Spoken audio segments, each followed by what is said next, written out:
No sign of them yet. We just lost sight of the Prime Minister's car for 2 minutes. No, 20 seconds. There was a bend in the road, just this side of Datchet. Yes. No, nobody knows at all. We've kept it quiet. Of course we searched. Eventually we came on here. What else could we have done?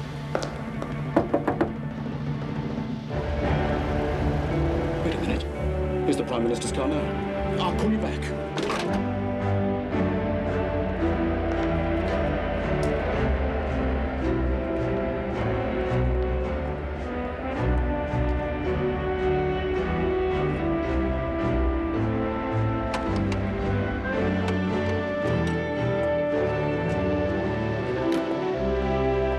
Call the yard. Tell them it's safe, then report back to me.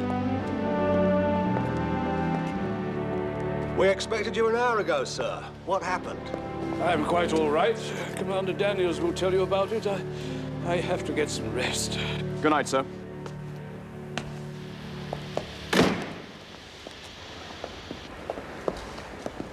Someone tried to hijack us. But we only lost sight of you for a few seconds. Oh, they got it all worked out. Diverted us down a leg. Gang of thugs waiting. If it hadn't been for Egan there, I don't know what would have happened. What did happen? One or two of them had guns. They were right across the road. As soon as Egan saw them, he just put his foot down on the accelerator, drove straight at them. They had to jump for it, I can tell you. Well done, Egan. Thank you, sir. Unfortunately, one of them let his gun off at us as we passed. Bullet just grazed the Prime Minister's cheek. Good God. It's all right. I got it bandaged at the hospital. Well done, Commander Daniels. Well done.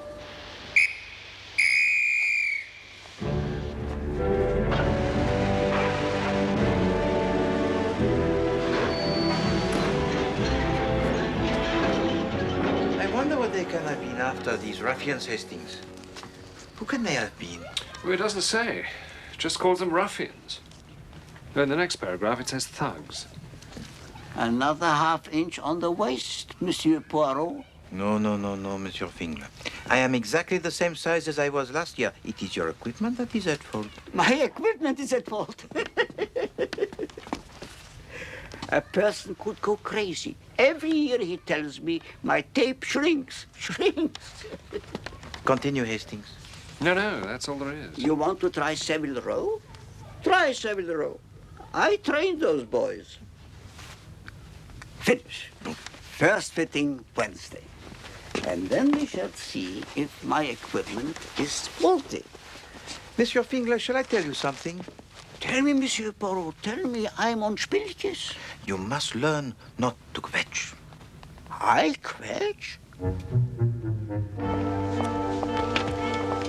Hey, clear off!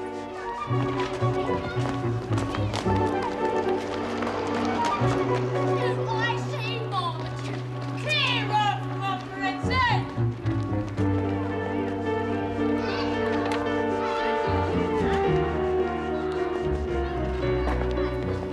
I don't know why you don't go to Savile Row, Poirot. Monsieur Fingler is an artist, Hastings. But like all artists, he must be treated with a firm hand.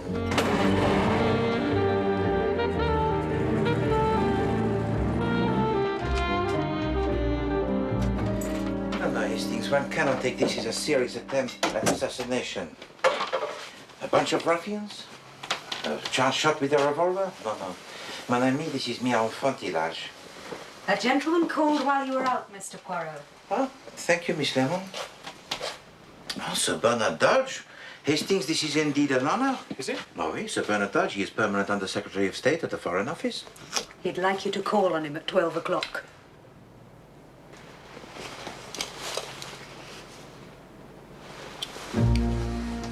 Thank you, Miss Lemon.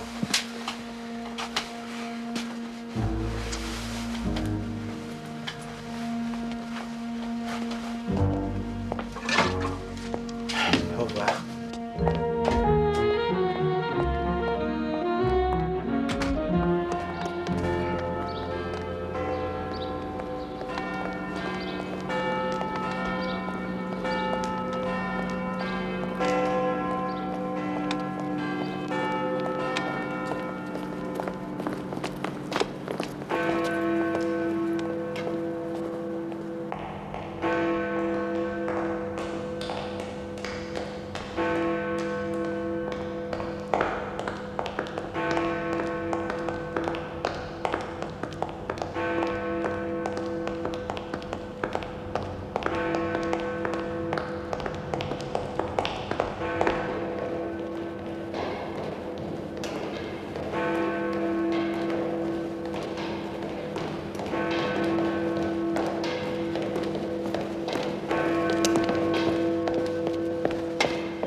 Monsieur Poirot, good of you to come. It is a pleasure to meet you, Sir Bernard. And you too, of course, Lord Esther. Our business is absolutely secret, you understand. Well, the whole of England will know soon enough anyway. We simply have to move as quickly as possible. Very well. It concerns the Prime Minister. We are in a grave predicament. The injury, it is serious then? No, no. Fortunately, that attempt failed. I wish I could say as much for the second attempt. There was a second attempt? Yes, but of a different nature. The Prime Minister has been kidnapped. Kidnapped? But how is this possible? If we knew that, we'd know everything. Yes, of course. You said just now, Monsieur, the time is of the essence. The Prime Minister's absence from the League of Nations Disarmament Conference in Paris could be disastrous. His is the one voice that can unify Europe and perhaps stop Germany rearming. I see. But perhaps this kidnapping is a direct attempt to bring about this disastrous outcome. Exactly. There are people who want Germany to go on rearming. That is a possibility. He was on his way to Paris when it happened. And the conference is to be held when? 8:30 tomorrow evening. Oh, yeah. It is now 12:15. 32 hours. And a quarter. Do not forget the quarter, Monsieur. It may come in useful. The Prime Minister and his secretary crossed over to France in the early hours of this morning. An embassy car met them at Boulogne. They never arrived in Paris. And that was the last anyone saw of it or any of its occupants? It was a bogus embassy car. I must know everything, Sir Bernard. I must know also about this shooting affair.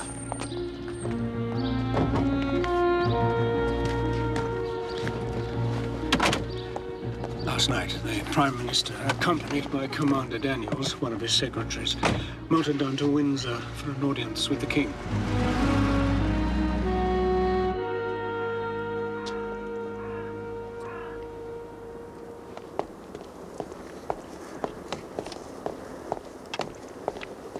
This is the main road from Windsor to Datchet? That's right. The car of the Prime Minister is forced down that lane from this main road here, you say? Apparently so. How was it forced? We don't know. There was a barrier across the road. You received this information from the Secretary of the Prime Minister? Commander Daniels, yes. Who is this Commander Daniels? A good man. Served with distinction in the Royal Navy. His father was a minister in Mr. Asquith's cabinet until they had a row over Home Rule. The car following the Prime Minister, the car containing the detectives, did they see this barrier? No, the road was clear by the time we arrived. Mr. McAdam is very impatient at any efforts to protect his person. The car carrying the plainclothes detectives has to follow at a discreet distance. They lost sight of him at that bend. Of course, the barrier could have been removed in seconds.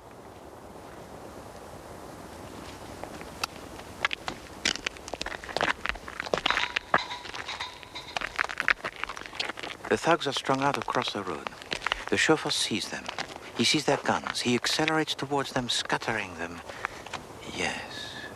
One of them fires his revolver. The bullet grazes the cheek of the Prime Minister. Yes. Just think. One of them as good as runs the Foreign Office. The other one guards the Prime Minister. Why should England tremble, eh? There's a destroyer waiting at Dover, Monsieur Poiron, to take us to France. And this destroyer, it will wait for how long, Sir Bernard? Well, as long as necessary, of course, but... Oh. Yes, I know. Well, it appears he takes his time, sir. Yes. Yes, I know, sir.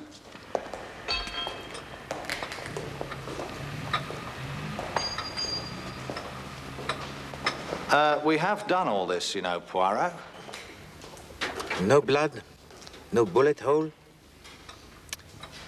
Does it not strike you as strange, Chief Inspector, that there is no bullet hole? Oh, but the bullet hit the Prime Minister. No, Hastings. The bullet grazed the Prime Minister.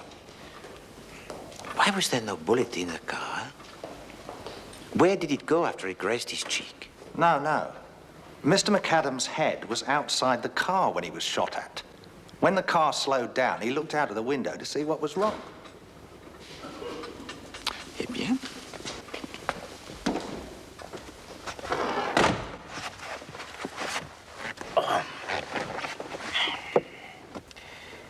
car is in a lane.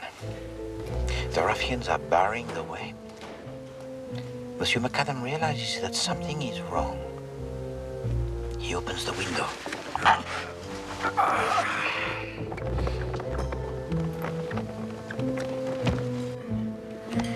He puts his head out of the window to see what is happening. A shot rings out.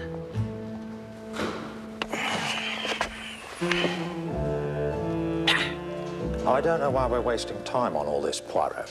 The attempt didn't succeed, the kidnapping did, and that was in France. Now look here, Poirot. The driver Egan, monsieur. Yes, sir? I want to speak with him. I spoke to him last night at Charing Cross. He is the only witness that we have, Chief Inspector. He's off till Thursday. His home address, if you please.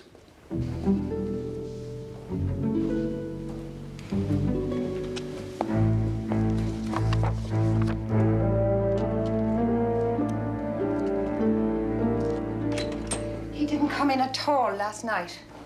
Wasn't I waiting up for him until after 1 o'clock in the morning? Is he usually regular in his habits? As clockwork.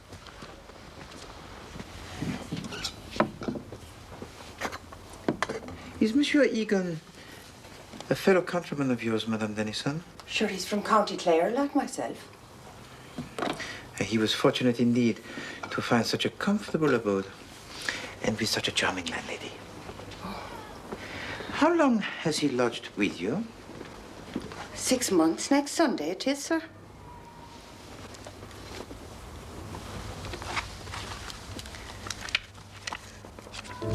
Monsieur Egan keeps his address book in a place most convenient, eh?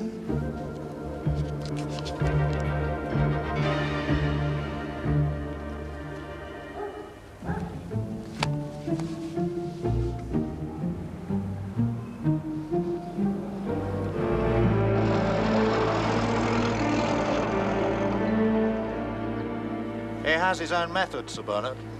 I don't want method, I want action. I've never known him to fail yet. The Prime Minister disappears. The Commander Daniels disappears. Monsieur Egan disappears. At any moment, I fully expect the entire cabinet to disappear.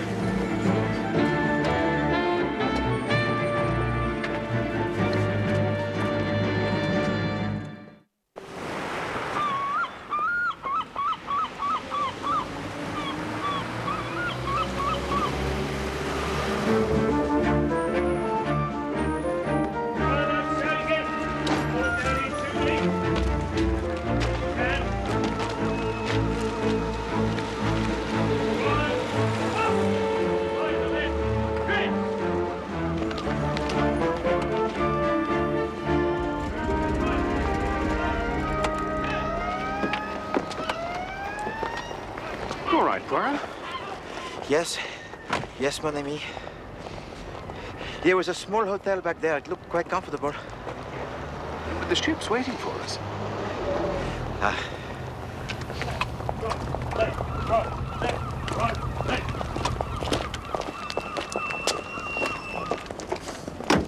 Where's he off to now?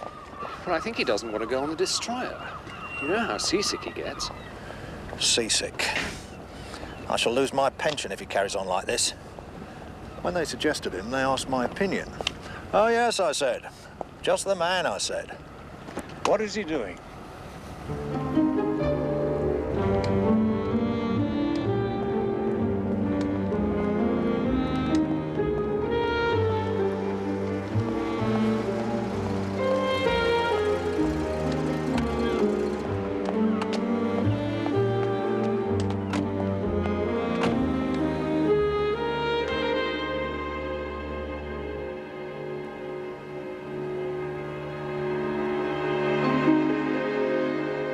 What is he doing now? He's thinking. Thinking? What on earth is he doing that for? Europe is in crisis. The one man who might avert a tragedy, the Prime Minister of this country, has been kidnapped. We're not paying your Mr. Poirot to think. Well... Be so good as to keep out of this, Chief Inspector. He's a detective. And we're paying him, and paying him handsomely, I may say, to detect. What do you expect him to do? God's teeth, do I have to teach him his job? Bloodstains, fingerprints. He's done all that. When? I haven't seen him. I haven't seen him so much as look through a magnifying glass. Poaro is ready. Do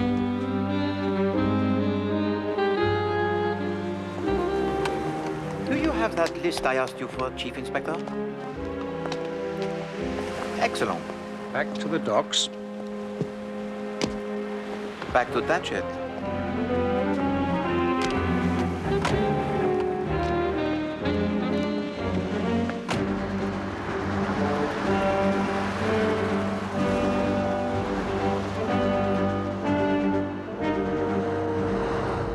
Don't lose sight of them, Sergeant. We don't want anybody else getting kidnapped. Right, sir.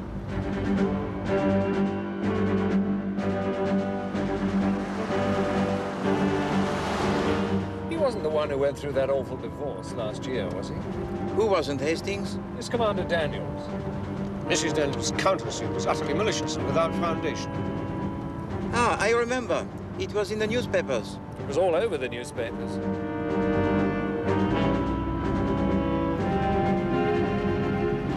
Now what?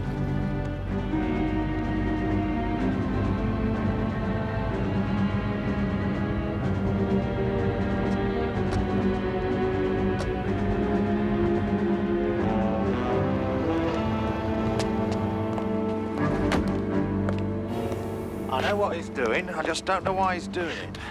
Well, you one up on me. I got him a list of all the hospitals between Datchet and London. He's trying to find out which one they took the Prime Minister to get his face bandaged.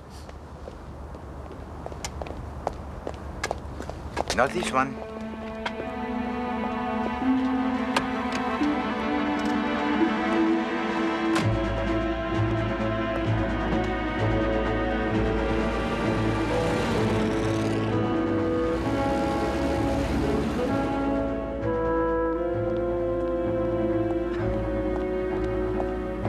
Onwards, driver, if you please, to Feltham. Yes, sir.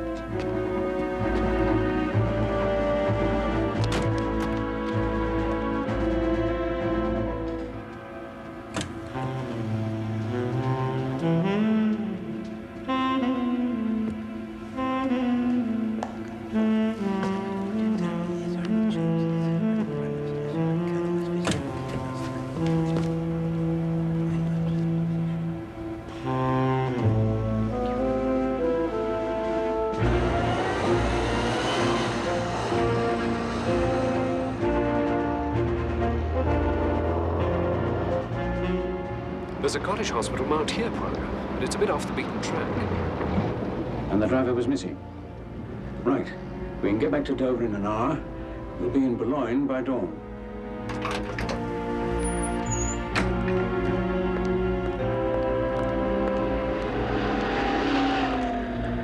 They found the car in France. The bogus embassy car? At an abandoned farmhouse near Cressy. Was there anyone inside the car? Commander Daniels, bound and gagged, with a head injury from where they knocked him out. They've flown him back to London. And no sign of the Prime Minister? Not even his body? No, nothing. So I suggest that we now get over to France and join the search proper. It is strange, is it not, that having tried to shoot the Prime Minister last evening, they should now take so much trouble in order to keep him alive. Commander Daniels will appreciate some visitors, I think.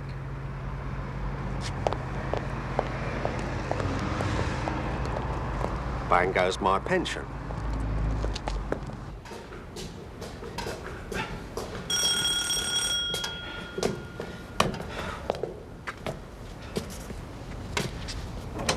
We've come to see Commander Daniels.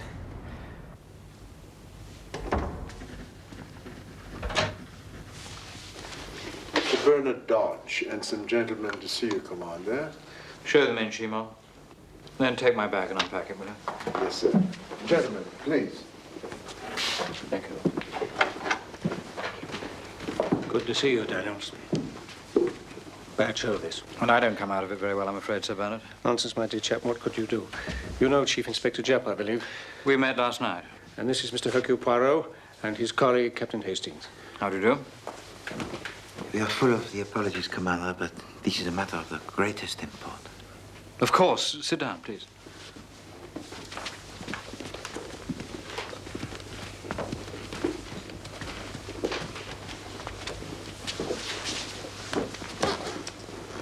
If you would be kind enough, Commander, to tell us what happened when you arrived at Boulogne.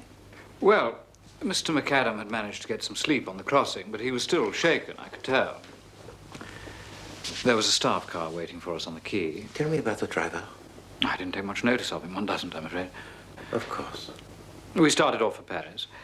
We passed through Nampont-Saint-Martin just as the sun was coming up. It's about 6 o'clock. And then? The last thing I remember was passing through Rouen. I looked at my watch. It was 6:10. Then nothing.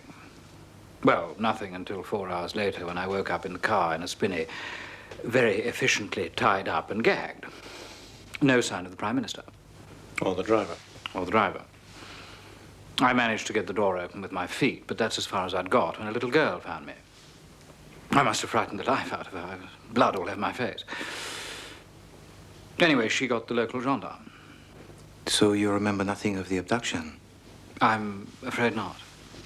Well, this frequently happens, Commander, as a result of a trauma. But your memory, it will soon return. Now, if I may use your telephone? Yes, yes, of course. Thank you.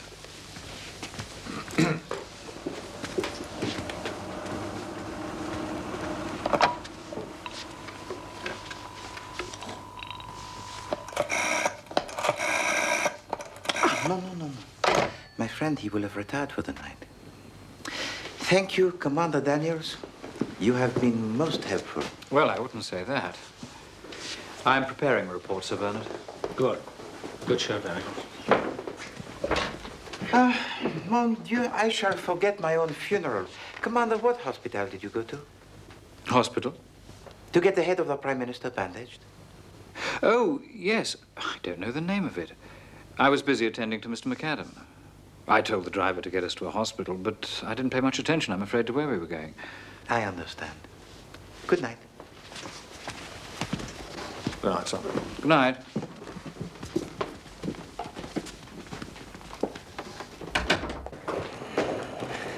Now, look here, Poirot. When we first met at noon today, I told you how urgent this matter was. Seems to me you've wasted some 12 hours meandering aimlessly about the countryside, 100 miles from where the crime took place, talking to people who can have no possible connection with it. I understand your feelings, Sir Bernard. I doubt it. We've now wasted hours travelling back to London to talk to Commander Daniels, who, as I could have told you, was able to tell us precisely nothing. On the contrary, Sir Bernard. I now have to report to Lord Astaire. What do you mean, on the contrary? Commander Daniels was able to tell me almost everything I needed to know.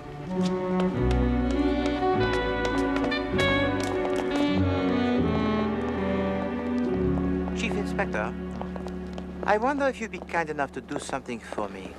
If I can. I want you to check for me two things. The record of the driver Egan and the maiden name of the former Madame Daniels.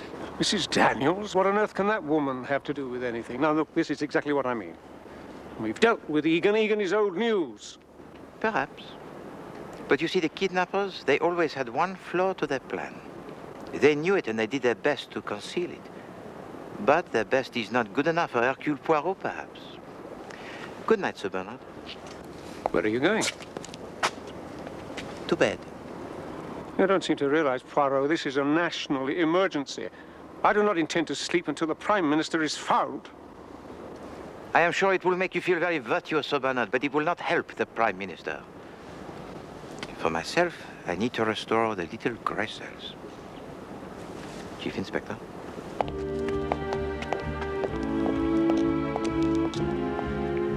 If Monsieur McAdam is still alive, he will be in Paris in time for the conference. He never left his country, you see.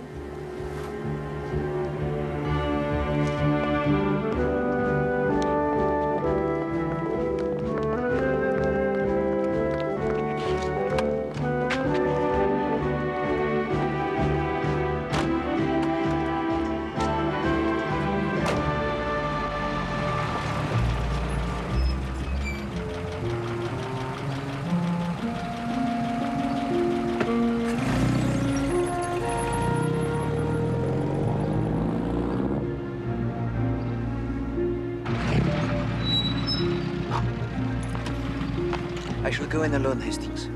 sure about this, are you, Poaro? Quite sure. I'm here if you need me.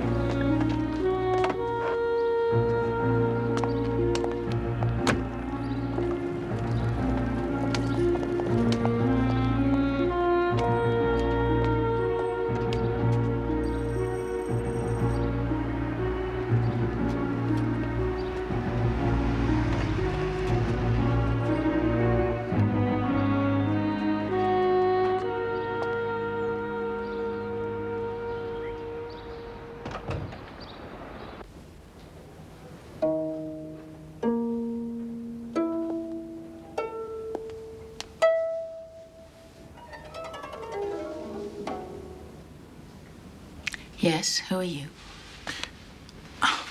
Bonjour, Madame Daniels. I am Hercule Poirot. The Belgian detective. Madame is too amiable.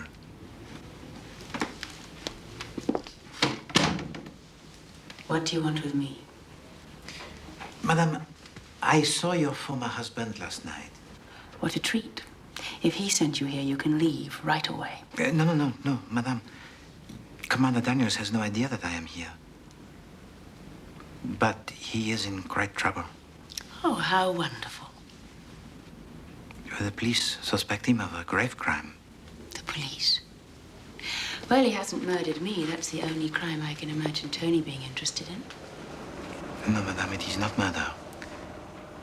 Not yet. You are being tiresomely mysterious. Commander Daniels had the means to commit a crime. He had the opportunity to commit a crime. But as yet, the police can find no motive for the crime. Now, you know him better than anybody. Too well. Perhaps you can help them? I wish I could. Would he go to jail? God, I'd love to see him go to jail. You know what that bastard did to me. Only what I read in the newspapers, Madame. Yes, and didn't they love it? Madame, how would you describe the politics of your ex-husband? Torpid. He never had a political thought in his life.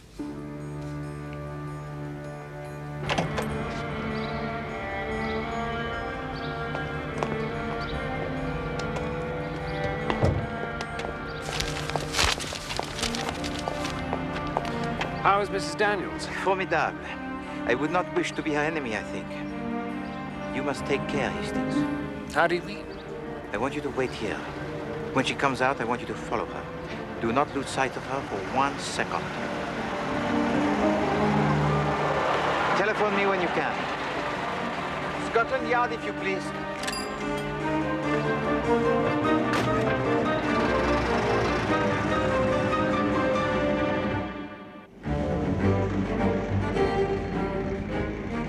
No, sir. Well, it's not up to me, sir, is it? Well, yes.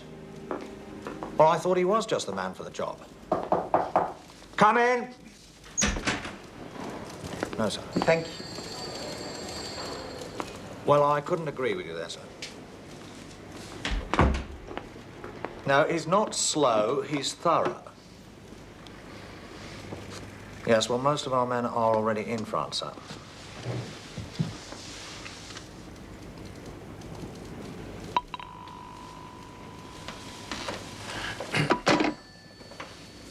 Guess who he was talking about?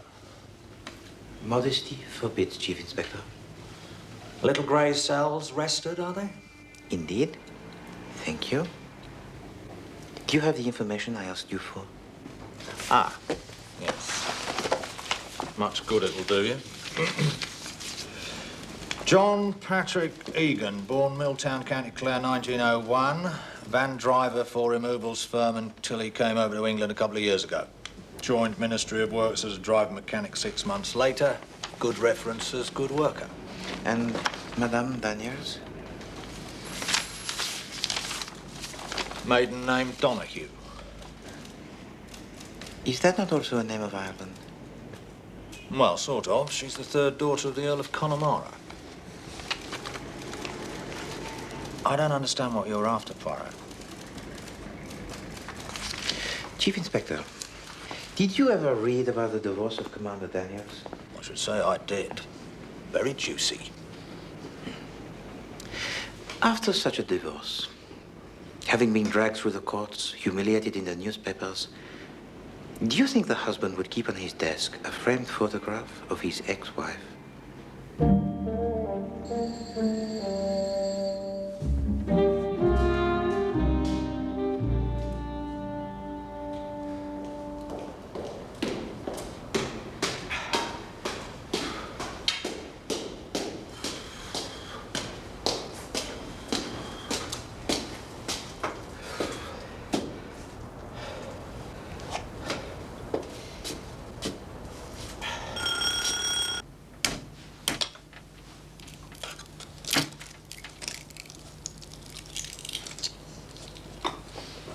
How well do you know John Egan?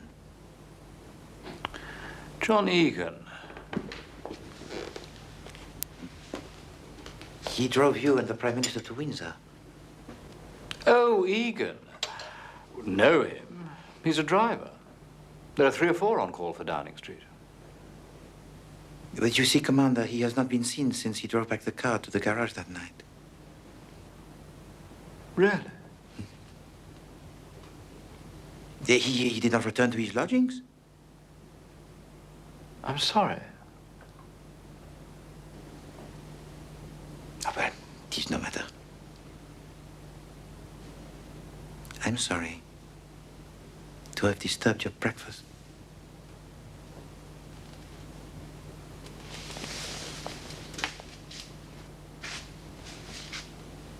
Erin Gabra.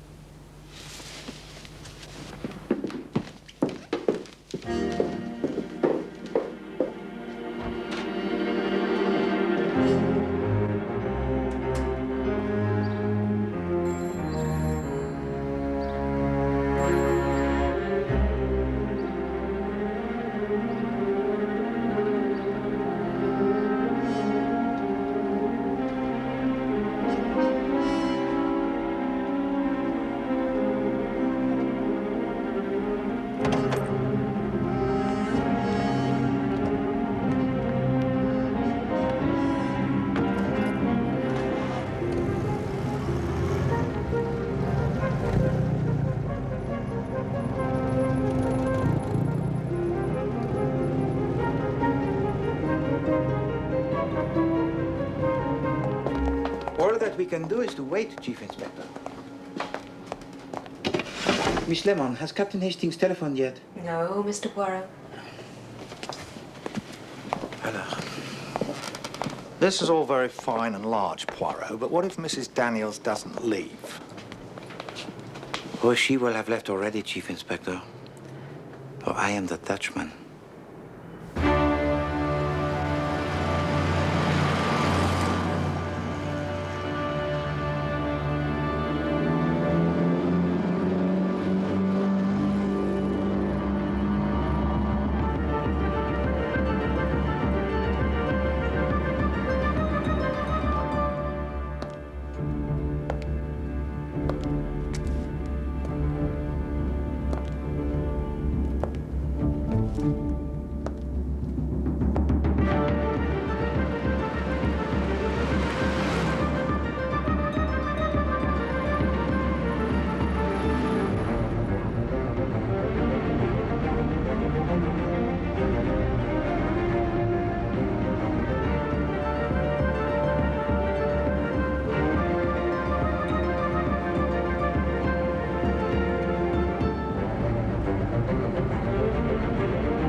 Hello, yes? Yes. Jap. Yes, Cantwell, what's happening? They what? Thank you, Miss Lemon. Why? Oh. What time was this? Nothing since? Right. They've arrested a vagrant in some unpronounceable village. A vagrant? Suspected of abducting the Prime Minister? When in doubt, arrest a vagrant. They let him go again.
Hello?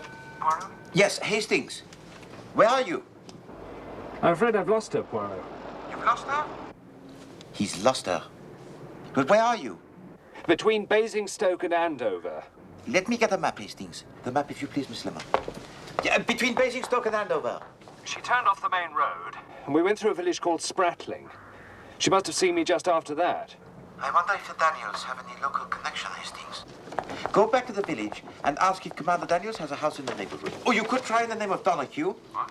Yeah, but that is the maiden name of Madame Daniels. Lady Imogen Donahue. And you think... Yes, Hastings, and call me back when you have done that. Goodbye. I'll get onto the yard. Tell them to contact the Basingstoke police. She's the daughter of the Earl of Connemara, isn't she? You English, you are all experts in the aristocracy. No, only it was in the papers a year ago. No, nearly 2 years ago. What was, Miss Lemon? There was a big fire.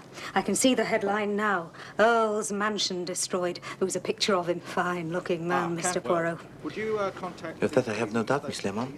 But where was the house? It was in Berkshire. Good, good. It was in... Try, Miss Lemon. It was called something Hall in a village called... We can find that out. Kentwell, can you find out the name of the house that belonged to the Earl of Connemara that burnt down a couple of years ago? Oh, the hall was the same name as the village. It was a name like Batley. Batley? Like Batley. Oh. Catley? Detley? Fatley? Gatley? Hatley? Somerscote Hall. Yes.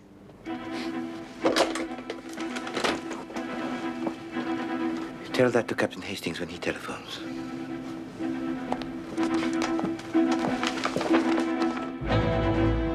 I hope this isn't a wild goose chase, Poirot. No, mon ami.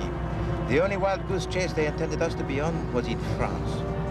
And they have been planning this for years. It was only when they could get somebody sympathetic to their cause into the position of one of the drivers of the Prime Minister was the abduction possible. But what is their cause? German rearmament? Indirectly. There is a strong element in Ireland that does not care if Germany rearms so long as it causes hurt for England. But how did Daniels get involved? I understand about his wife. Seems she was always a bit of a rebel. But the father of Commander Daniels was violently opposed to Lord Asquith in the 1914 Irish Home Rule Bill. Well, that was the end of his career in politics. I think that this has festered inside the Commander Daniels all of his life. He did not take so much persuading. Just a few hours more. In 4 hours, they'll have voted in Paris, and it'll be too late for the Prime Minister to do a thing about it. Anyway, what's it got to do with Britain if Germany rearms?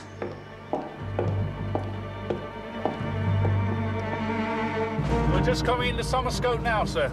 Right. There's a turning on the left, just on the other side of the village. Sir.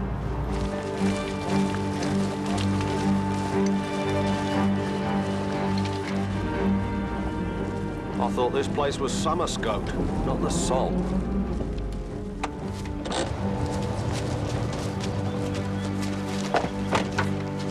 Right, lads. Keep the noise down. They're all ready. Very well, Major. Thank you, sir.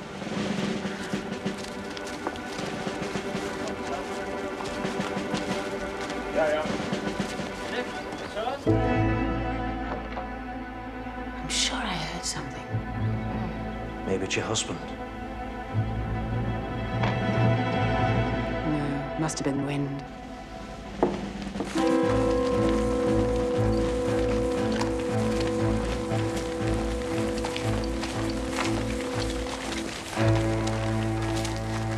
From here we can see everything. It seems I may owe you an apology, Monsieur Poirot. No, no, Sir Bernard. You were cleverly misled. How did you get onto it? Whenever the occasion arises, Sir Bernard, to look into someone's address book, always first look under the letter X, because that is where the secrets are kept. In the address book of Monsieur Egan, which I found under his pillow, under the letter X, there was only one number. No name, just X. It was a Mayfair number, which I thought strange. But when I pretended to use the telephone of Commander Daniels, I noticed that his number was the same as that in the address book. Oh, no. My friend, he will have retired for the night. An interesting connection, n'est-ce pas?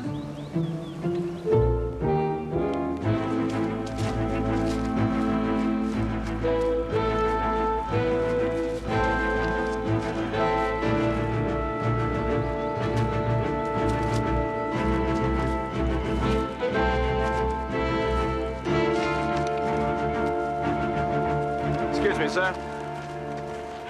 All in place now. Go easy, Major. We don't want anybody getting hurt.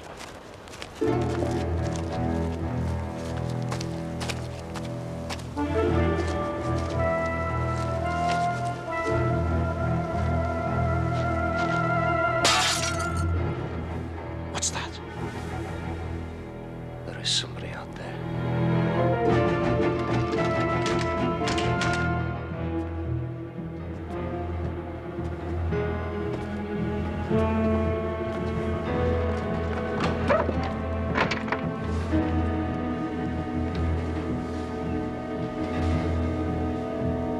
Poirot! We caught him trying to get through the cordon. What is all this, Daniels? Have you gone mad? Let me go to Imogen. You're a traitor, Daniels. A disgrace. Let me go to Imogen. Police. Police everywhere. And soldiers, they've sent the army out for us. Jack, I'm not going, but you must. Alan create a diversion for you. Come out! One by one! With your hands in the air! What do you do? There's no way out! I don't know. Give yourself up! Perhaps there's still useful things I can do for Ireland. You don't stand a chance! Give me the gun. Come on, it'll be worse if they take you with it.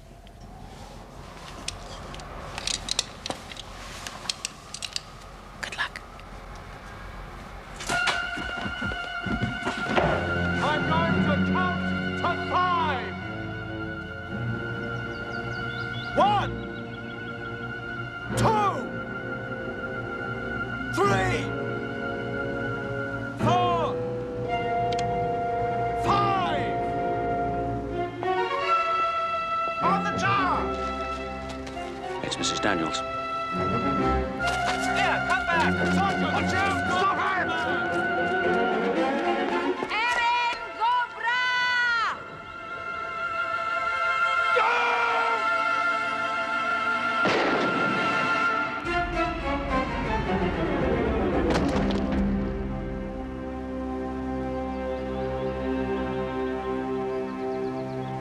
Yes.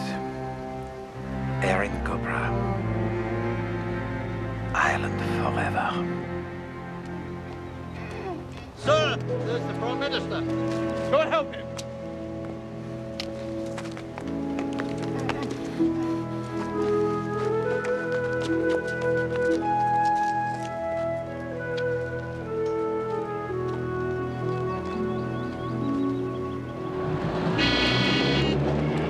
Here only thing I don't understand is how you knew it was a double they sent to France.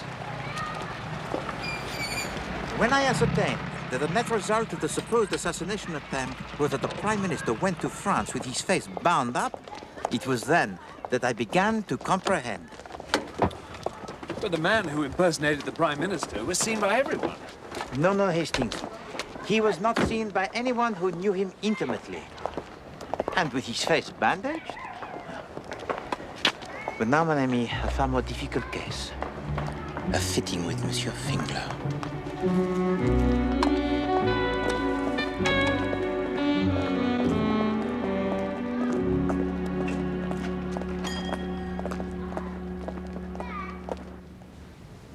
So the Daniels divorce was just a smokescreen?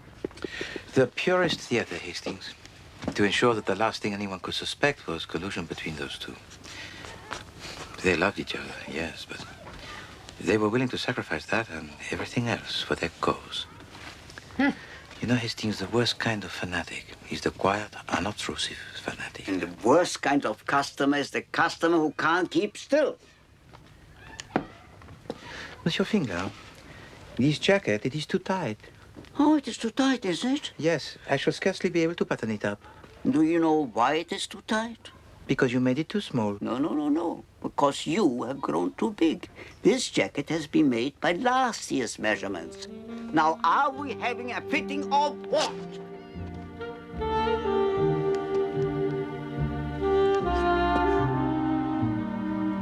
A fitting by all means, Monsieur Finger.